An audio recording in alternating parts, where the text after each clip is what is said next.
আগামীকাল পলাতক ক্ষমতাচ্যুত প্রধানমন্ত্রী শেখ হাসিনা জুলাই হত্যা মামলার রায়ের তারিখ ঘোষণা ঘিরে লকডাউনের নামে কার্যক্রম নিষিদ্ধ আওয়ামী লীগের যে কোনো নাশকতা ঠেকাতে আইনের সর্বোচ্চ প্রয়োগ করা হবে।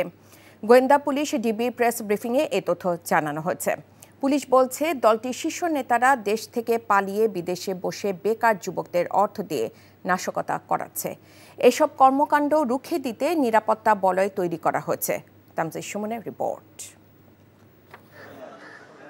শেখ হাসিনার মামলার রায়ের তারিখ ঘোষণাকে কেন্দ্র করে গত কয়েকদিন থেকে রাজধানীতে থমথমে পরিস্থিতি বিরাজ করছে।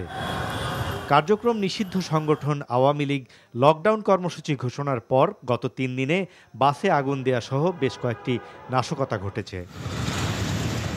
এমন অবস্থায় আইনশৃঙ্খলা পরিস্থিতির উন্নয়ন ও নাশকতা দমনে রাজধানীকে নিরাপত্তার চাদরে ঢেকে ফেলা হয়েছে। গুরুত্বপূর্ণ স্থাপনা ও সড়কে তৎপর রয়েছে র্যাব পুলিশ সদস্যরা। এছাড়া পুরো রাজধানী ও আশেপাশের এলাকায় ১৪ প্লাটুন বিজিবি মোতায়েন করা হয়েছে।